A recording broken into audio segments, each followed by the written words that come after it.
কথায় আছে লেবু বেশি চিপলে তিতা হয়ে যায়, আর অতিরঞ্জিত কোনো কিছুতে ঝামেলা পাকায়। বৈষম্য বিরোধী ছাত্র আন্দোলনের নেতাদের আজকের যে বিভাজন, বিভিন্ন ইস্যুতে আলাদা অবস্থান, সকল কিছুর মূলে হচ্ছে সমন্বয়কদের সমন্বয়হীনতা। আমার কাছে এটাই মনে হয়েছে। নয়তো এই যে আত্মত্যাগ, এত ত্যাগ তিতিক্ষা সকল কিছুর পরে নানান কারণে তাদের মধ্যে বিভাজন তৈরি হয়ে গেছে। আর আজকে যেই ঘোষণা তারা দিয়েছে, এই ঘোষণা থেকে আমি জানি না মানে সামনে আসলে কি অপেক্ষা করছে বাংলাদেশের জন্য। তবে বৈষম্যবিরোধী ছাত্র আন্দোলনের নেতারা মনে করছেন যে না, এই মুহূর্তে এই সিদ্ধান্তটা জরুরি। দেশের চলমান পরিস্থিতি পর্যালোচনা, আসন্ন কর্মসূচির রূপরেখা নির্ধারণ এবং কেন্দ্রীয় ও স্থানীয় সংগঠকদের মধ্যে সমন্বয় বৃদ্ধির লক্ষ্যে কেন্দ্রীয় সমন্বয়কদের নিয়ে সভা ডেকেছে বৈষম্য বিরোধী ছাত্র আন্দোলন। এটা পলিটিক্যাল মুভমেন্টের মতনই সারা বাংলাদেশে আওয়ামী লীগ যেমন সভা করে, বিএনপি যেমন সভা করে, জামাত ইসলাম যেমন সভা করে, আজকে বৈষম্য বিরোধী ছাত্র আন্দোলনের সারা বাংলাদেশে ছড়িয়ে থাকা সম্ভবত যারা কেন্দ্রীয় সমন্বয়ক আছেন তাদেরকে নিয়ে বিশেষ এই জরুরি বৈঠক।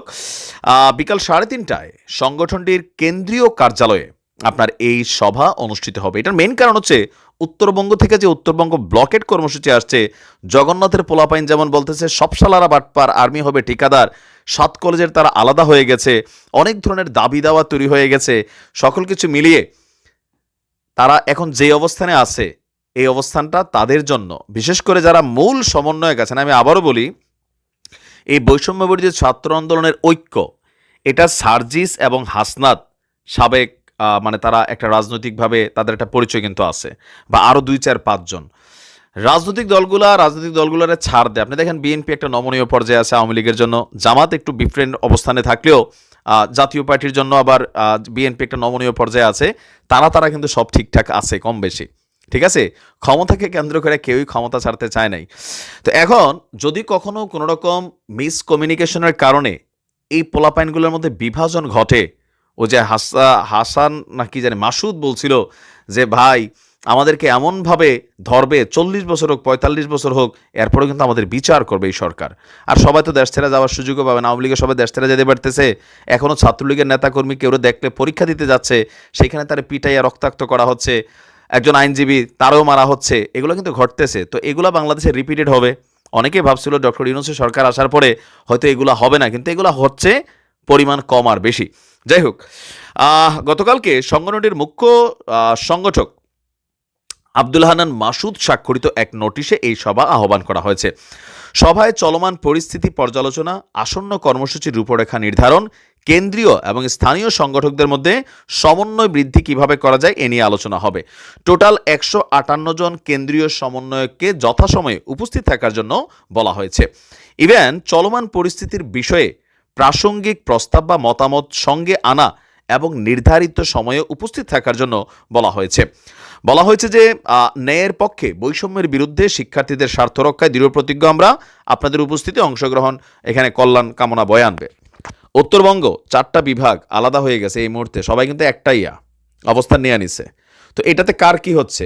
মেনলি বৈষম্য বিরোধী ছাত্র আন্দোলন বিভাজিত হচ্ছে। জগন্নাথ বিশ্ববিদ্যালয় থেকে যে আওয়াজ উঠছে তারা বিভাজিত হচ্ছে।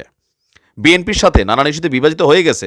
জামাত ইসলাম একমাত্র দল যারা এই মুহূর্তে সমন্বয়কদের উপরে একটা পজিটিভ সাপোর্ট দিয়ে যাচ্ছে। কারণ কেউ বলছেন জামাতেরই বি টিম হচ্ছে এই সমন্বয়করা, এই আন্দোলনকে গতিবেগ করার জন্য পেছন থেকে ছাত্র শিবিরে অনেকেই নানান ভূমিকা রেখেছেন। তো এখন এখানে যে বিষয়টা আলোচনা হতে পারে, গতকালকে যখন এরা একটি স্ট্যাটাস দিয়েছে যে যুদ্ধ শেষ হয় নাই, এখনো চলমান, ফেসবুক প্রোফাইল লাল করা হচ্ছে, অনেক সমন্বয়করা বলতেছেন সরকারকে গদি থেকে টাইনা হেসরাইয়া নামানো হবে। এখন কি আবারও কোনো আন্দোলনের রূপরেখা আসতে যাচ্ছে? আবারও কোনো যুদ্ধ? যেহেতু হাসনাতরা লিখছে যে যুদ্ধ শেষ হয় নাই, কি সাইদ কি মুগ্ধ, চলমান শেষ হয় নাই যুদ্ধ, এরকম দিছে। তো আবার কোন যুদ্ধের পটভূমি রূপরেখা আনতে যাচ্ছে? মানুষ কি এগুলো এখন আর নিবে? এখন কি আসলেই সাধারণ ছাত্র জনতা তাদের সাথে কানেক্টেড আছে? আমরা তো স্পষ্ট দেখতে পাচ্ছি বিভাজন, ক্ষমতাকে কেন্দ্র করে, নানান কিছুকে কেন্দ্র করে। তবে তোমরা যাই করো একটা জিনিস খেয়াল রাখবা, পাবলিক সিম্পেথি যেটা পাইছো এটা কিন্তু আস্তে আস্তে কমে গেছে।